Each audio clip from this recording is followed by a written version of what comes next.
Meus irmãos, chegamos ao fim da nossa exposição sobre predestinação e eleição e neste último vídeo eu gostaria de pensar junto convosco acerca de uma outra palavrinha-chave que aparece em Romanos 8,30. O apóstolo Paulo, ele discorrendo sobre a corrente de ouro da salvação, ele discorre 5 palavrinhas-chave que na verdade é o fundamento da nossa salvação. E ele começa dizendo: aos que conheceu, a esses também predestinou. Aos que predestinou, a esses também chamou. Aos que chamou, a esses também justificou. E aos que chamou, a estes glorificou.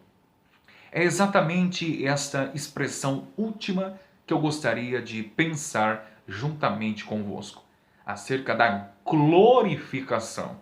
Inicialmente, deixe o seu like, o seu comentário, se inscreva em nosso canal e ative o sininho, ok?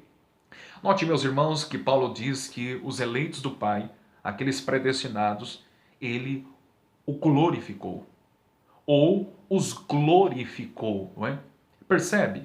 Paulo não diz que os eleitos serão glorificados, mas ele é explícito em suas palavras ao afirmar dizendo os glorificou. Percebe? Paulo trata de uma realidade, bem como a justificação, não é?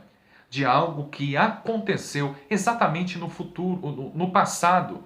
Paulo trata sobre a questão da glorificação de algo e de uma realidade que aconteceu na eternidade passada. Significa dizer, meus irmãos, que Paulo, ele estava tão certo, tão seguro da sua salvação e da salvação dos eleitos do Pai espalhados pelo mundo todo, que ele entendia que essa salvação já foi algo realizado, consumado na eternidade passada. Ele diz, os glorificou. A salvação é algo garantido. A salvação é algo que inicia-se em Deus e também termina em Deus. Do começo ao fim, a minha salvação está depositada tão somente na pessoa de Deus. É por isso que eu creio, meus irmãos, no chamado monergismo. Existe o sinergismo, que é defendido pelos nossos adversários arminianos, e existe o monergismo, que é adotado pelos calvinistas. Qual a diferença? O sinergismo significa trabalhar juntos. Significa dizer que a vontade de Deus trabalha junto, em consonância com a vontade humana, com o arbítrio do homem. Em contrapartida, o monergismo significa um age. Ou seja, defendemos que somente Deus, do começo ao fim, o resultado da salvação é obra, é fruto da graça soberana de Deus. Isto é monergismo. O apóstolo Paulo, na carta aos Filipenses, capítulo 1, verso de número 6, diz assim: tendo por certo isto mesmo, que aquele que em vós começou a boa obra, a aperfeiçoará até o dia de Jesus Cristo. Percebe? Deus em Cristo confirmará e aperfeiçoará a nossa salvação até o fim. Percebe, meus irmãos, que a salvação é obra exclusiva de Deus. Jesus, no Evangelho segundo João, capítulo 10, versos de números 27, 28 e 29, nos assegura dizendo: as minhas ovelhas ouvem a minha voz e eu conheço-as e elas me seguem. Versos 28 e 29. E dou-lhes a vida eterna. E nunca. O que isso significa? Significa dizer, certamente que não. De modo algum. De forma nenhuma. Jesus continua dizendo, hão de perecer. Significa destruir, sair inteiramente do caminho. Ele continua, ninguém. Isto significa, nenhuma pessoa as arrebatará da minha mão.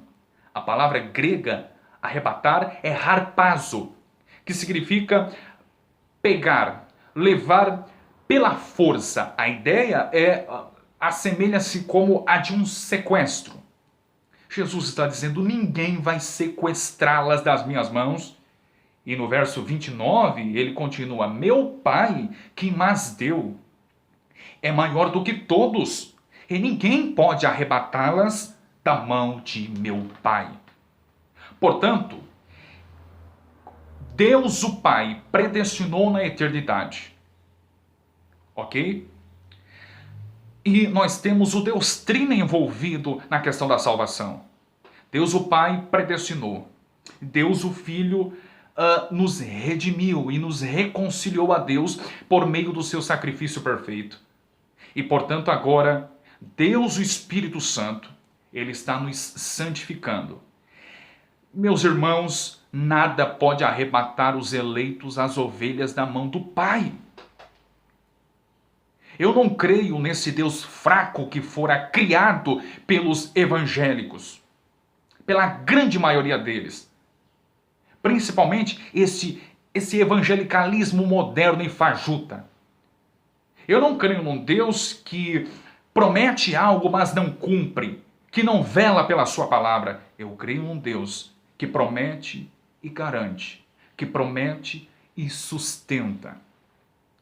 É por isso que alguns entendem que a questão da expiação da morte de Cristo foi algo universal, ou seja, foi para todos sem exceção. Mas os mesmos que defendem que Jesus morreu por todas as pessoas do mundo também sustentam a ideia que elas poderão perder a sua salvação. Existe um grande teólogo do século XIX chamado Benjamin Warfield, que disse assim, que tentar defender a expiação ilimitada, isto é, que Cristo morreu por todos sem exceção, é como uma simples ilustração, é como pegar uma massa de pizza. Quanto mais você tenta ampliá-la, esticá-la, mais fina ela ficará. Algumas pessoas fazem isso. Eles dizem que o sacrifício de Jesus foi para todos sem exceção. Mas é um sacrifício fraco, inútil, em vão.